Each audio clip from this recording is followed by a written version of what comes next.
Baiklah, Assalamualaikum warahmatullahi wabarakatuh. Pada project kali ini kita akan membuat dua jenis project dengan dasar yang sama, yaitu sistem pneumatik murni dengan sistem elektropneumatik. Pada project pertama, kedua project ini sama-sama menggunakan dua silinder double acting. Kita sebut saja piston A dan piston B. Dengan satu bab, yaitu pneumatik murni, dan akan dikendalikan oleh elektropneumatik. Langsung saja kita buka aplikasi Faisto Fluid Sim. Di sini saya sudah menyiapkan rangkaiannya. Nah, ini adalah rangkaian untuk pneumatik murninya. Yang bawah ini adalah rangkaian pengendali dari elektropneumatik. Di sini saya menggunakan double acting silinder dengan piston A dan piston B yang telah saya beri label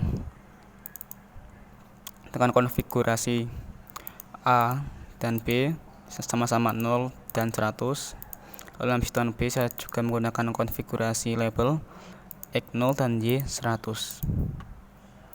Karena dalam perintahnya saat kembali piston akan mengeluarkan atau exhaustnya akan perlahan. Artinya kita menggunakan one way valve control yang telah kita atur menjadi 30% dari 100% pengeluaran secara cepat, yang kita perlambat 70%. Lalu saya menggunakan 5 per end valve yang telah saya ubah katupnya menjadi solenoid valve di kedua sisi, dan saya beri variabel A1 dan A2. Sedangkan di sebelah kiri juga sama, bedanya saya cuma mengubahnya dari variabel, yaitu B1 dan B2, sementara yang kiri A1 dan A2. Jangan lupa power supply-nya berupa kompresor. Dan ini lalu kita lanjut ke rangkaian elektropneumatiknya. Seperti biasa, power supply 24 volt dengan ground 0 volt. Di sini ada pas button yang diberi variabel S1 yang akan menjadi pemicunya dari project ini. Ada feed dengan variabel R4 untuk menguji pergerakan dari relay 4, dari relay 1. Terus selanjutnya, yang bagian terpenting ini ada 4 bagian. Yang satu adalah pengendali, dan ini adalah sensor proximity induktifnya.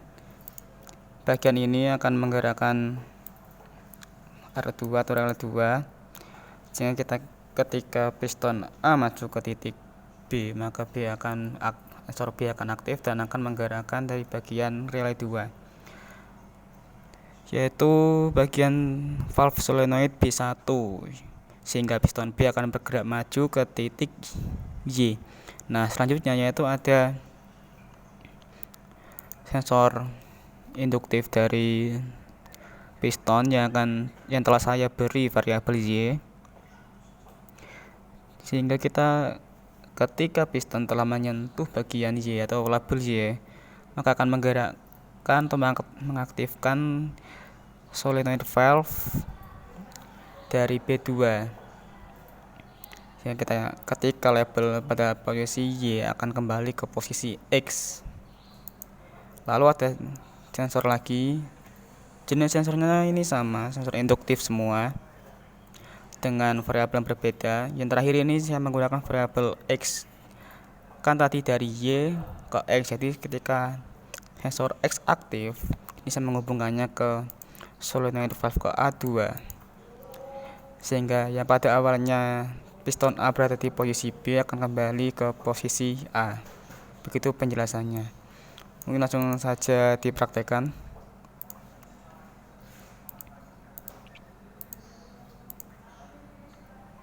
Oke, ini sudah dalam posisi simulasi. Tinggal kita klik saja pada tombol S1 tadi.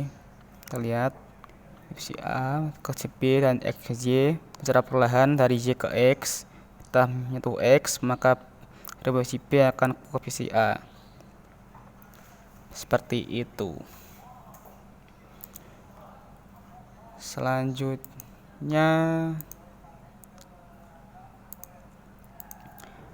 yang project kedua ini hampir sama dengan project yang pertama tadi, tapi dengan sistem sensor yang berbeda. Makanya saya tadi tidak membuat project baru, cuma copy paste.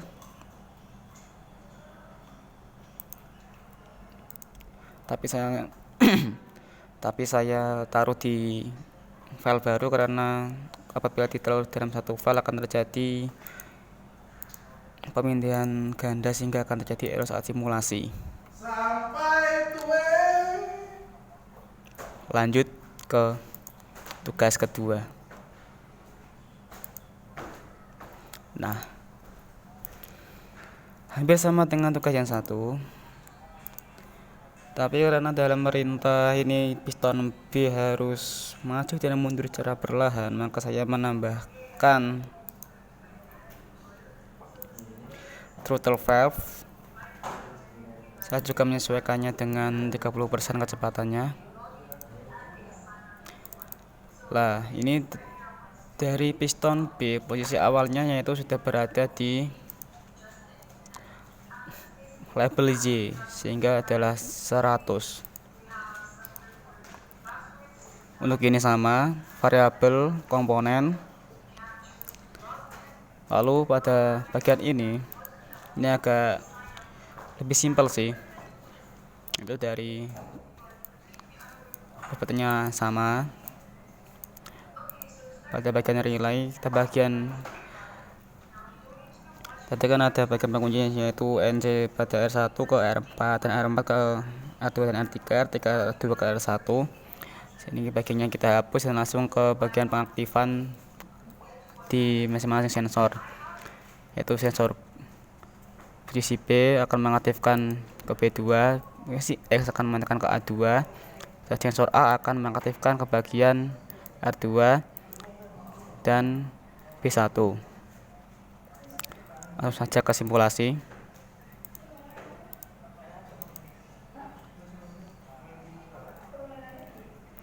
Kita klik pada bagian tombol 1.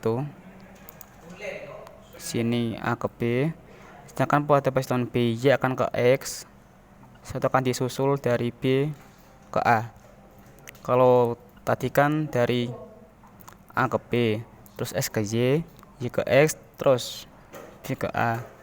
Kalau ini kita klik lagi A ke B, terus Y ke X secara perlahan, diikuti dengan B ke A secara perlahan karena pembacaan dari sensor X ini, lalu diikuti lagi dari Y X ke Y karena sensor A telah aktif pada saat pergerakan dari B ke A tadi, dan posisi awalnya seperti tadi yaitu piston B ke Y dan piston A ke A. Itu penjelasan dari saya. Apabila ada yang kurang jelas bisa taruh di komentar. Kurang lebihnya saya minta maaf. Wassalamualaikum warahmatullahi wabarakatuh.